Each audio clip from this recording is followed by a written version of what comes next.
प्रज्ञस्तृतीयस्तु भगवत्कार्यसाधकः आपादमौलिपर्यन्तं गुरूणाम् आकृतिं स्मरेत् तेन विघ्नाः प्रणश्यन्ति सिद्ध्यन्ति च मनोरथाः। श्रीगुरुभ्यो नमः। नारायणाय परिपूर्णगुणार्णवाय विश्वोदयस्थितिलयोन्नियतिप्रदाय ज्ञानप्रदाय विबुधासुरसौख्यदुःखसत्कारणाय वितताय नमो नमस्ते। नारायणं सुरगुरुं जगदेकनाथं भक्तप्रियं सकललोकनमस्कृतं च त्रैगुण्यवर्जितमजं विभुमाध्यमीशं वन्दे भवघ्नममरासुरसिद्धवन्द्यं। नारायणं नमस्कृत्य नरं चैव नरोत्तमं देवीं सरस्वतीं व्यासं ततो जयमुदीरयेत्। कृष्णाय वासुदेवाय हरये परमात्मने प्रणतः क्लेशनाशाय गोविन्दाय नमो नमः। श्रीगुरुभ्यो नमः। द्रौणिरप्येवमेवाह तौ वेदपतिरब्रवीत् निवर्त्यताम् अस्त्रमिति शक्रसूनुस्तथाकरोत् निवर्तना प्रभुं द्रौಣಿಂ ವಾಸುದೇವೋ ಅಭ್ಯಭಾಷತ. ನಿನ್ನೆ ನೋಡಿದಂತೆ ಎರಡು ಬ್ರಹ್ಮಾಸ್ತ್ರ, ಅಶ್ವತ್ಥಾಮರು ಪಾಂಡವರ ನಾಶಕ್ಕಾಗಿ ಒಂದು ಬ್ರಹ್ಮಾಸ್ತ್ರ ಪ್ರಯೋಗ ಮಾಡಿದರೆ ಅದಕ್ಕೆ ಪ್ರತಿಯಾಗಿ ಪಾಂಡವರಿಗೆ ಅಶ್ವತ್ಥಾಮರಿಗೆ ಲೋಕದಲ್ಲಿರುವ ಯಾವ ವ್ಯಕ್ತಿಗೂ ಕೂಡ ಯಾವ ತೊಂದರೆಯೂ ಆಗಬಾರದು, ಮಂಗಳ ಆಗಬೇಕು ಎನ್ನುವ ದೃಷ್ಟಿಯಿಂದ ಅರ್ಜುನ ಪ್ರತಿಯಾಗಿ ಬ್ರಹ್ಮಾಸ್ತ್ರವನ್ನ ಪ್ರಯೋಗ ಮಾಡಿದಾಗ ಎರಡು ಅಸ್ತ್ರದ ಮಧ್ಯದಲ್ಲೂ ಕೂಡ ವೇದವ್ಯಾಸರು ಪ್ರವೇಶ ಮಾಡಿ ಇದೇನಿದೆ ಯುದ್ಧ ಎಲ್ಲ ಮುಗಿದೋಗಿದೆ, ಇಂತಹ ಸಂದರ್ಭದಲ್ಲಿ ಯಾಕೆ ಈ ರೀತಿಯಾಗಿ ಬ್ರಹ್ಮಾಸ್ತ್ರ ಪ್ರಯೋಗ ಮಾಡ್ತೀರಿ, ತೆಗೆದುಕೊಳ್ಳಿ ವಾಪಸ್ ಹಾಗೆ ಅಂತ ಹೇಳಿದಾಗ ಏನಾಯಿತು ಅಂತ ನಾವು ನೋಡಿದ್ದೀವಿ. ಅರ್ಜುನ ಪ್ರತ್ಯುತ್ತರವಾಗಿ ಲೋಕ ಕಲ್ಯಾಣಕ್ಕಾಗಿಯೇ ನಾನು ಇದನ್ನು ಮಾಡಿರೋದು ಹಾಗೆ ಅಂತ ಹೇಳಿದ್ರು. ದ್ರೌಣಿಯಪಿ ಏವಮೇವಾಹ, ಅಶ್ವತ್ಥಾಮರು ಕೂಡ ಹಾಗೆ ಹೇಳಿದರು. ಆಪತ್ಕಾಲ ಬಂದಿದೆ ಅಂತ ನಾವು ಈ ರೀತಿಯಾಗಿ ಬ್ರಹ್ಮಾಸ್ತ್ರವನ್ನ ಪ್ರಯೋಗ ಮಾಡಿದ್ದೀವಿ ಹಾಗೆ ಅಂತ ಹೇಳಿದಾಗ ನಿವರ್ತ್ಯತಾಮಸ್ತ್ರಂ ಇತಿ, ಆಯ್ತು ನಿಮ್ಮ ಅಸ್ತ್ರವನ್ನ ವಾಪಸ್ ತೆಗೆದುಕೊಳ್ಳಿ ಹಾಗೆ ಅಂತ ವೇದವ್ಯಾಸರು ಹೇಳಿದಾಗ ಶಕ್ರಸೂನು ತಥಾಕರೋತ್, ಶಕ್ರಸೂನು ಇಂದ್ರನ ಮಗನಾದ ಅರ್ಜುನ ಹಾಗೆ ಮಾಡಿದ್ರು, ಬ್ರಹ್ಮಾಸ್ತ್ರವನ್ನ ವಾಪಸ್ ತೆಗೆದುಕೊಂಡ್ರು. ನಿವರ್ತನ ಅಪ್ರಭುಂ ದ್ರೌಣಿಂ ಹಾಗೆ ಅಂತ, ನಿವರ್ತನ ಅಪ್ರಭುಂ, ಅಸ್ತ್ರ ಉಪಸಂಹಾರ ಅಸಮರ್ಥಂ ಅಂತ ಬರೀತಾರೆ. ಅಸ್ತ್ರವನ್ನ ವಾಪಸ್ ತೆಗೆದುಕೊಳ್ಳೋದಕ್ಕೆ ಅಸಮರ್ಥರಾದ ದ್ರೋಣಾಚಾರ್ಯರ ಅಶ್ವತ್ಥಾಮರನ್ನು ಕುರಿತು ವಾಸುದೇವ ಪುತ್ರ, ವಾಸುದೇವನ ಮಗನಾದ ಶ್ರೀಕೃಷ್ಣ ಹೇಳಿದರು ಹಾಗೆ ಅಂತ. ವಾಪಸ್ ತೆಗೆದುಕೊಳ್ಳಿ ಅಂತ ಹೇಳಿದಾಗ ಅಶ್ವತ್ಥಾಮರಿಂದ ಬ್ರಹ್ಮಾಸ್ತ್ರವನ್ನ ವಾಪಸ್ ತೆಗೆದುಕೊಳ್ಳಿಕ್ಕಾಗಲಿಲ್ಲ. ಅಂತ ಸಂದರ್ಭದಲ್ಲಿ ಕೃಷ್ಣ ಕೆಲವು ಮಾತುಗಳನ್ನ ಹೇಳ್ತಾರೆ. ಏನದು? ಕ್ಷತ್ರ ತೇಜ ಬ್ರಹ್ಮಚಾರಿ ಕೌಮಾರಾದಪಿ ಪಾಂಡವ ನಿವರ್ತನೆ ತತಃ ಶಕ್ತೋ ನಾಯಂ ದ್ರೋಣಾತ್ಮಜೋಪಿ ಸನ್ ಅಬ್ರಹ್ಮಚರ್ಯಾದಿಯುಕ್ತೆ ವ್ಯಾಸೋ ದ್ರೋಣಿಮಭಾಷತ. ಪಾಂಡವಃ ಅರ್ಜುನಃ ಕ್ಷತ್ರತೇಜಾಃ ಕ್ಷತ್ರವರ್ಚಸ್ವಿ ಕೌಮಾರಾವಸ್ಥಾರಭ್ಯ ಬ್ರಹ್ಮಚಾರಿ. ಅರ್ಜುನ, ಕೃಷ್ಣ ಹೇಳ್ತಾನೆ ನೋಡಿ, ಅರ್ಜುನನ ಬಗ್ಗೆ ಕೃಷ್ಣ ಕೊಡುವ ಸರ್ಟಿಫಿಕೇಟ್ ಇದು. ಕ್ಷತ್ರ ತೇಜಸ್ಸು, ಕ್ಷತ್ರ ವರ್ಚಸ್ಸಿನಲ್ಲಿ ಇರತಕ್ಕವನು ಅರ್ಜುನ. ಕೌಮಾರಾತ್ ಬ್ರಹ್ಮಚಾರಿ, ಕೌಮಾರಾವಸ್ಥಾರಭ್ಯ ಅವನು ಬ್ರಹ್ಮಚರ್ಯದಲ್ಲಿ ಇರತಕ್ಕವನು. ಯತಃ ಯಾವ ಕಾರಣದಿಂದ ಈ ರೀತಿಯಾಗಿ ಕ್ಷತ್ರ ತೇಜಸ್ಸುಳ್ಳವನಾಗಿ ಬ್ರಹ್ಮಚರ್ಯದಿಂದ ಇದ್ದಾನೆ, ಆ ಕಾರಣದಿಂದ ಅಸ್ತ್ರ ನಿವರ್ತನೆ ಶಕ್ತಃ, ಅಸ್ತ್ರವನ್ನ ವಾಪಸ್ ತೆಗೆದುಕೊಳ್ಳಲು ಶಕ್ತನಾಗಿದ್ದಾನೆ ಅರ್ಜುನ ಹಾಗೆ ಅಂತ. ಅಯಂ ಅಶ್ವತ್ಥಾಮ ದ್ರೋಣಾತ್ಮಜೋಪಿ ಸನ್ ಬ್ರಹ್ಮಚರ್ಯಾಭಾವಾನ್ ನಿವರ್ತನೆ ನ ಶಕ್ತಃ. ಆದರೆ ದ್ರೋಣಾಚಾರ್ಯರ ಮಗನಾಗಿ ಬ್ರಾಹ್ಮಣನಾಗಿ ಹುಟ್ಟಿರುವ ಈ ಅಶ್ವತ್ಥಾಮಾಚಾರ್ಯರು ಬ್ರಹ್ಮಚರ್ಯ ಇಲ್ಲ, ಅದರಿಂದ ಬ್ರಹ್ಮಾಸ್ತ್ರವನ್ನ ವಾಪಸ್ ತೆಗೆದುಕೊಳ್ಳಲಿಕ್ಕೆ ಅಸಮರ್ಥರಾಗಿದ್ದಾರೆ ಹಾಗೆ ಅಂತ ಪರಮಾತ್ಮ ಹೇಳಿದನಂತೆ. ಯಾಕೆ ಹಾಗೆಂದ್ರೆ ವ್ಯಾಖ್ಯಾನಕಾರರು ತಿಳಿಸ್ತಾರೆ, ದ್ರೌಣಿ ಯದ್ಯಪಿ ಅವರಿಗೆ ಮದುವೆ ಆಗಲಿಲ್ಲ, ಅರ್ಜುನನಿಗೆ ಎಷ್ಟು ಮಡದಿಯರಿದ್ದಾರೆ ಲೆಕ್ಕಕ್ಕೆ ಇಲ್ಲ, ಅಷ್ಟು ಮಡದಿಯರಿದ್ದಾರೆ. ಅಶ್ವತ್ಥಾಮರು ಒಂದು ಮದುವೆಯೂ ಆಗಲಿಲ್ಲ, ಸಂತಾನ ಯಾವುದೂ ಇಲ್ಲ.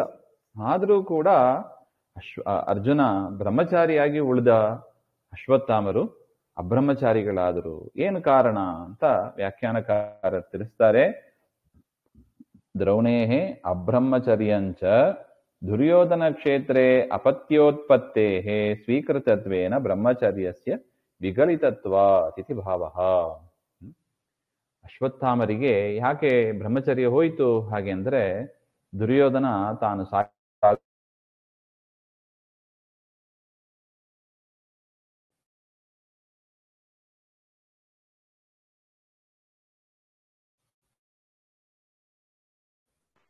ಇದು ಕೇರಳ ಸರಿ.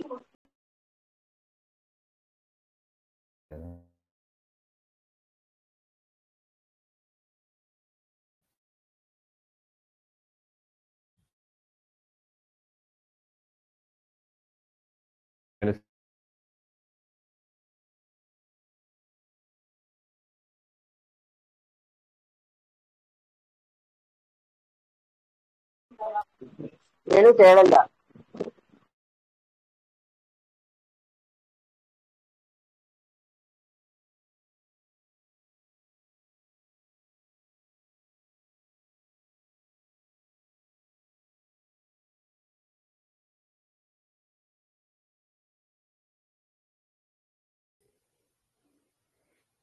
ಹಾ, ಕೇಳಿಸ್ತಾ ಇದೆಯಾ ಈಗ? ಈಗ ಕೇಳುತ್ತೆ. ಹಾ,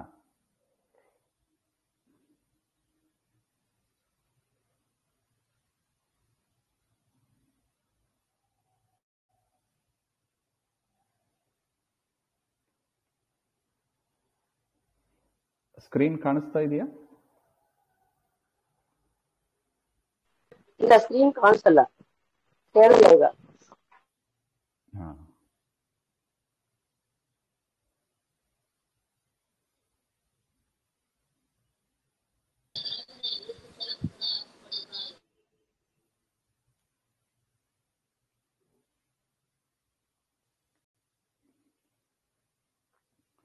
ಹಾ, ಈಗ ಕಾಣುತ್ತೆ. ಹಾ.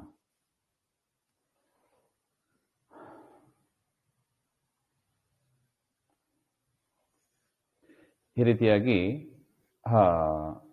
ದ್ರೋಣೇಹೇ ಅಬ್ರಹ್ಮಚರ್ಯಂಚ, ದ್ರೋಣಾಚಾರ್ಯರಿಗೆ ಬ್ರಹ್ಮಚರ್ಯ ಯಾಕೆ ಇಲ್ಲ ಹಾಗೆ ಅಂದ್ರೆ, ದುರ್ಯೋಧನ ತಾನು ಸಾಯುವಾಗ ಉಸುಕಿನಿಂದ ಅಭಿಷೇಕ ಮಾಡಿ ನನ್ನ ಹೆಂಡತಿಯಲ್ಲಿ ಸಂತಾನವನ್ನ ಪಡೀರಿ ಹಾಗೆ ಅಂತ ಅಶ್ವತ್ಥಾಮರಿಗೆ ಹೇಳಿದಾಗ ಅಶ್ವತ್ಥಾಮರು ಆಯಿತು ಅಂತ ಒಪ್ಕೊಂಡ್ರು. ಅಪತ್ಯೋತ್ಪತ್ತೇ ಸ್ವೀಕೃತತ್ವೇನ ಬ್ರಹ್ಮಚರ್ಯಸ್ಯ ವಿಗಲಿತತ್ವಾತ್ ಅಂತ ಹೇಳ್ತಾರೆ.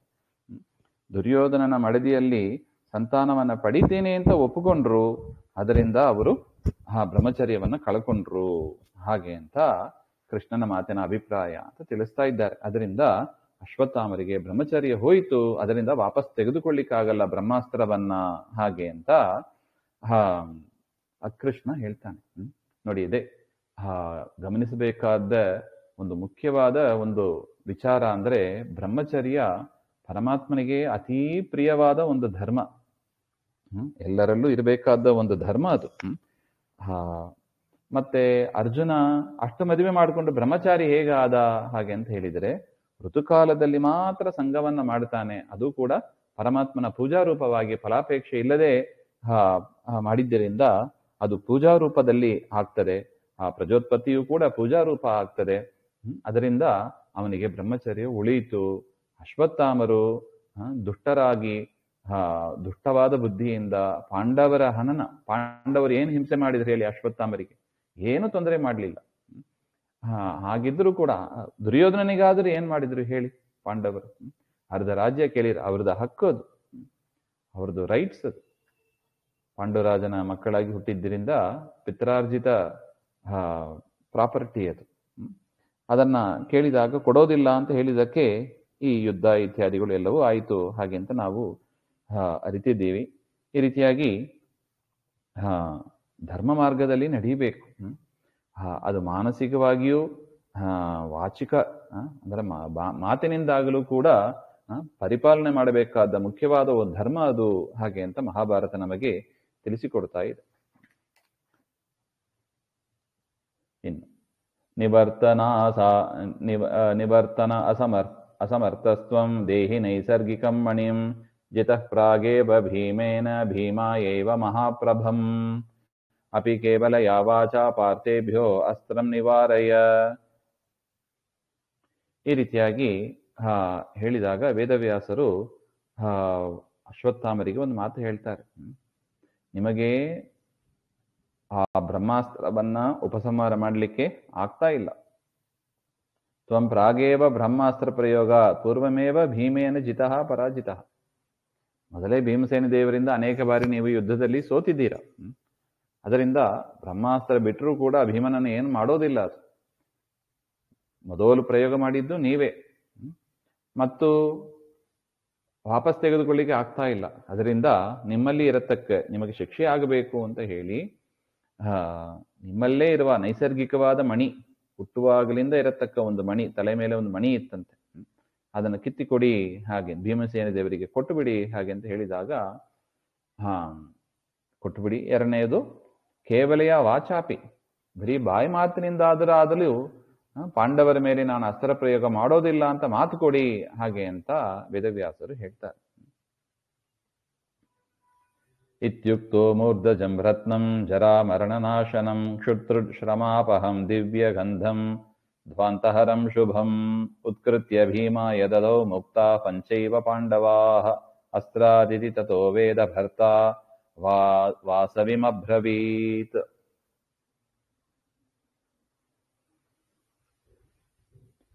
ಈ ರೀತಿಯಾಗಿ ಇತ್ಯುಕ್ತಃ ದ್ರೌಣಿ ಮೂರ್ಧಜಂ ಮಸ್ತಕೋತ್ಪನ್ನಂ, ತಲೆಯಲ್ಲಿ ಹುಟ್ಟಿದ್ದು ಅದು ಎಂಥದ್ದು? ಜರಾಮರಣವನ್ನ ನಾಶ ಮಾಡತಕ್ಕದ್ದು, ಹುಟ್ಟು ಸಾವನ್ನ ನಾಶ ಮಾಡತಕ್ಕದ್ದು, ಹಸಿವು ಬಾಯಾರಿಕೆ ಅದೆಲ್ಲವನ್ನು ಕೂಡ ಶಾಂತ ಮಾಡತಕ್ಕದ್ದು, ದಿವ್ಯವಾದ ಗಂಧ ಪರಿಮಳವುಳ್ಳದ್ದು, ಅಲೌಕಿಕವಾದದ್ದು, ಅಂಥ ಕತ್ತಲೆಯನ್ನು ನಾಶ ಮಾಡತಕ್ಕದ್ದು, ತಮೋನಾಶಕಂ, ಅಂತಹ ಶೋಭನವಾದ ರತ್ನಮಣಿ, ಅಂಥ ರತ್ನಮಣಿಯನ್ನ ಕಿತ್ತು ಮಸ್ತಕ ತಲೆಯಿಂದ ಕಿತ್ತು ಭೀಮಸೇನ ದೇವರಿಗೆ ಅಶ್ವತ್ಥಾಮರು ಕೊಟ್ರು ಅಂತ ಹೇಳ್ತಾರೆ.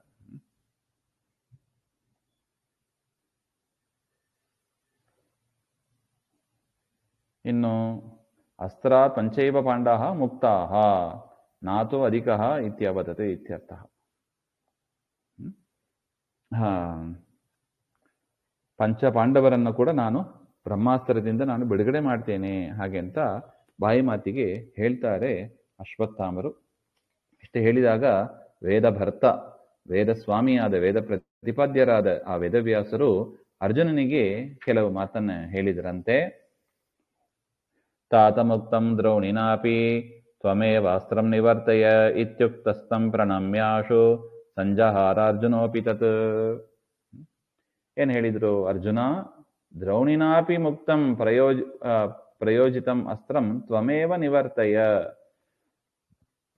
ಅರ್ಜುನ, ಅಶ್ವತ್ಥಾಮರು ಏನು ಬ್ರಹ್ಮಾಸ್ತ್ರವನ್ನ ಪ್ರಯೋಗ ಮಾಡಿದ್ದಾರೆ, ನೀನೇ ಅದನ್ನು ಕೂಡ ಉಪಸಂಹಾರ ಮಾಡು ಹಾಗೆ ಅಂತ ವೇದವ್ಯಾಸರು ಅರ್ಜುನನಿಗೆ ಹೇಳಿದಾಗ ಅರ್ಜುನ ತಂ ವೇದವ್ಯಾಸಂ ಪ್ರಣಮ್ಯ, ವೇದವ್ಯಾಸರನ್ನು ನಮಸ್ಕಾರ ಮಾಡಿ ಆಶು ಶೀಘ್ರಂ ತದಸ್ತ್ರಮಪಿ ಸಂಜಹಾರ ಉಪಸಂಹಾರಂ ಕೃತವಾನ್, ಕೂಡಲೇ ಅಶ್ವತ್ಥಾಮರು ಪ್ರಯೋಗ ಮಾಡಿದ ಆ ಬ್ರಹ್ಮಾಸ್ತ್ರವನ್ನು ಕೂಡ ಉಪಸಂಹಾರ ಮಾಡಿದರು ಅಂತ ಹೇಳ್ತಾರೆ. ಯಾದವೇಶೋತ ಗೌತಮ್ಯಾಃ ಸುತಮಾಹೈಕ ಸಂತತೇಃ ವಾಚಾ ನಿವರ್ತಯಾಸ್ತ್ರಂ ತ್ವಂ ಇತ್ಯುಕ್ತೋ ದ್ರೌಣಿರಬ್ರವೀತ್. ಅಥ ಯಾದವೇಶಃ, ಮತ್ತೆ ಪರಮಾತ್ಮ ಇನ್ನೊಂದು ಮಾತನ್ನು ಹೇಳಿದನಂತೆ.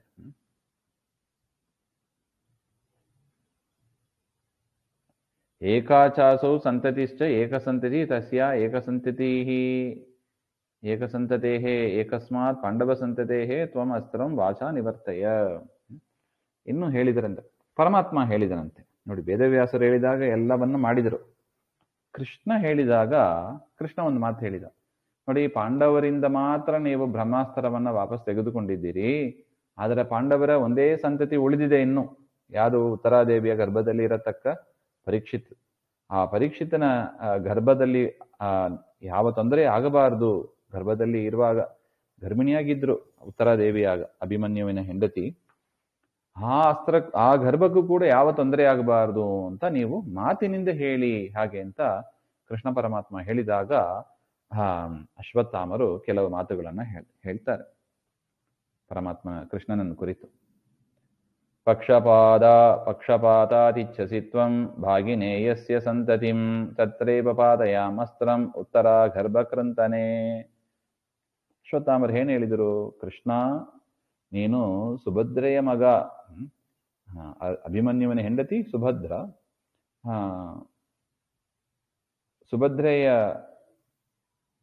ಅರ್ಜುನನ ಹೆಂಡತಿ ಸುಭದ್ರ. ಅರ್ಜುನ ಸುಭದ್ರೆಯಲ್ಲಿ ಹುಟ್ಟಿದವರೇ ಅಭಿಮನ್ಯು. ಅದರಿಂದ ಕೃಷ್ಣನ ಸಹೋದರಿ ಸುಭದ್ರೆ. ಅದರಿಂದ ನಿನ್ನ ಬಳಗದವರು ಅಂತ ಹೇಳಿ ನೀನು ಅಲ್ಲಿ ಪಕ್ಷಪಾತದಿಂದ ನೀನು ಅಲ್ಲಿ ಬ್ರಹ್ಮಾಸ್ತ್ರವನ್ನ ಪ್ರಯೋಗ ಮಾಡಬಾರದು ಅಂತ ಹೇಳ್ತಿ. ನಿನ್ನ ತಂಗಿಯ ಮೊಮ್ಮಗ ಆಗಬೇಕು ಪರೀಕ್ಷಿತ್. ತಂಗಿಯ ಮಗ ನಿನ್ನ ಕೃಷ್ಣ, ನಿನ್ನ ತಂಗಿಯ ಮಗ ಅಭಿಮನ್ಯುವಿನ ಮಗ ಪರೀಕ್ಷಿತ್. ಅದರಿಂದ ನಿನ್ನ ತಂಗಿಯ ಬಳಗ ಅಂತ ಹೇಳಿ ನೀನು ರಕ್ಷಣೆ ಮಾಡು ಅಂತ ಹೇಳ್ತಾ ಇದ್ದೀಯಾ? ಅದು ಮಾತ್ರ ಆಗೋದಿಲ್ಲ. ತತ್ರೈವ ಪಾದಯಾಮ್ಯಸ್ತ್ರಂ, ಆ ಉತ್ತರಾದೇವಿಯ ಗರ್ಭದಲ್ಲೇ ನಾನು ಬ್ರಹ್ಮಾಸ್ತ್ರವನ್ನ ಪ್ರಯೋಗ ಮಾಡ್ತೇನೆ ಹಾಗೆ ಅಂತ ಹಠ ಹಿಡಿದು ಕೃಷ್ಣ ಹೇಳಿದ್ರು ಕೇಳಿಲ್ಲ ಅಶ್ವತ್ಥಾಮರು. ಆ ಉತ್ತರಾದೇವಿಯ ಗರ್ಭದಲ್ಲಿ ಪರೀಕ್ಷಿತ ರಾಜರು ಇದ್ರು, ಅವರ ಮೇಲೆ ಬ್ರಹ್ಮಾಸ್ತ್ರವನ್ನ ಪ್ರಯೋಗ ಮಾಡಿದ್ರು ಅಂತ. ಗರ್ಭಸ್ಯ ಕೃಂತನೆ ಛೇದನಾರ್ಥಂ ಪಾತಯಾಮಿ ಇತಿ. ಆ ಉತ್ತರದೇವಿಯ ಗರ್ಭದಲ್ಲಿ ಯಾವ ಮಗು ಇದೆ ಅದು ನಾಶವಾಗಲಿ ಹಾಗೆ ಅಂತಾನೆ ಬ್ರಹ್ಮಾಸ್ತ್ರವನ್ನ ಪ್ರಯೋಗ ಮಾಡಿದರು ಅಂತ ಹೇಳ್ತಾರೆ. ವಾಸುದೇವ ಪುನಃ ಪ್ರಾಹ ಯದಿ ಹಂತವ್ಯ ಏವತೆ ಗರ್ಭಸ್ತಥಾಪಿ ನೈವಾಸ್ತ್ರಂ ಪಾತಯಾಸ್ಮಿನ್ ಕಥಂಚನ. ಮತ್ತೆ ಪರಮಾತ್ಮ ಅಶ್ವತ್ಥಾಮರ ಹತ್ರ ಹೇಳ್ತಾರೆ, ಯದಿ ಗರ್ಭ ಹಂತವ್ಯ ಪಾತನೀಯ ಇತ್ಯಾಶಯ ತಥಾಪಿ ಅಸ್ಮಿನ್ ಉತ್ತರಾಗರ್ಭೆ ಕಥಂಚನ ಕೇನಾಪಿ ಪ್ರಕಾರೇಣ ಅಸ್ತ್ರಂ ನೈವ ಪಾತಯ ಮದಾಜ್ಞೆಯ. ನಿಮಗೆ ಅಷ್ಟು ಸಂಹಾರ ಮಾಡಬೇಕು ಅಂತ ಇದ್ರೆ ನೀವೇನ್ ಬೇಕೋ ಮಾಡ್ರಿ, ಆದರೂ ಕೂಡ ನಿಮ್ಮಿಂದ ಉತ್ತರಾದೇವಿಯ ಗರ್ಭದಲ್ಲಿ ಇರುವ ಆ ಶಿಶುವನ್ನ ಏನು ಮಾಡ್ಲಿಕ್ಕೆ ಆಗೋದಿಲ್ಲ ಹಾಗೆ ಅಂತ. ಅಸ್ತ್ರಂ ನೈವ ಪಾತಯ, ಅಲ್ಲಿ ನನ್ನ ಆಜ್ಞೆ, ಅಲ್ಲಿ ಬ್ರಹ್ಮಾಸ್ತ್ರವನ್ನ ಪ್ರಯೋಗ ಮಾಡಬೇಡಿ. ಮೃತಗರ್ಭೋ ಜೀವನಸ್ಯ ಮಯಾ ಕರ್ತವ್ಯತ್ವೇನ ತ್ವದಸ್ತ್ರ ವೈಯರ್ಥ್ಯಾಪಾತಾತ್. ಯಾಕೆ ನೀವು ನನ್ನ ಮಾತನ್ನು ಮೀರಿ ಪ್ರಯೋಗ ಮಾಡಿದರೂ ಕೂಡ, ಮಗು ಸತ್ತು ಹುಟ್ಟಿದರೂ ಕೂಡ ಅದನ್ನ ಬದುಕಿಸುವ ಸಾಮರ್ಥ್ಯ ನನಗಿದೆ. ಅದರಿಂದ ನಾನು ಆ ಮಗುವನ್ನ ಬದುಕಿಸ್ತೇನೆ. ಅದರಿಂದ ನಿಮ್ಮ ಒಂದು ಬ್ರಹ್ಮಾಸ್ತ್ರ ಅದು ವ್ಯರ್ಥ ಆಗ್ತದೆ. ಆ ರೀತಿಯಾಗಿ ನೀವು ಮಾಡಬೇಡಿ, ಇದು ನನ್ನ ಆಜ್ಞೆ ಅಂತ ಹೇಳಿದಾಗಲೂ ಕೂಡ ಅಶ್ವತ್ಥಾಮರು ಕೇಳಲಿಲ್ಲ. ಅಭಿಮನ್ಯೋರ್ಮೃತಸ್ಯೈವ ದೇಹೇ ಪಾತಯಮಾನದ ಏವಂ ತ್ವದಸ್ತ್ರ ನಿಹತಂ ಗರ್ಭಮುಜ್ಜೀವಯಾಮ್ಯಹಂ. ಹೇ ಮಾನದ, ಅಸ್ತ್ರಜ್ಞತ್ವ ಮಾನಿನ್, ಅಸ್ತ್ರ ಗೊತ್ತಿದೆ ಅಂತ ಭಾರಿ ಅಹಂಕಾರ ಪಡ್ತಾ ಇದ್ದೀರಾ ನೀವು. ಬ್ರಹ್ಮಾಸ್ತ್ರ ಗೊತ್ತಿದೆ, ಆ ಅಸ್ತ್ರ ಗೊತ್ತಿದೆ ಹಾಗೆ ಅಂತ ನೀವು ಭಾರಿ ಅಭಿಮಾನ ಉಳ್ಳವರಾಗಿದ್ದೀರಿ, ಗರ್ವಿಷ್ಠರಾಗಿದ್ದೀರಿ.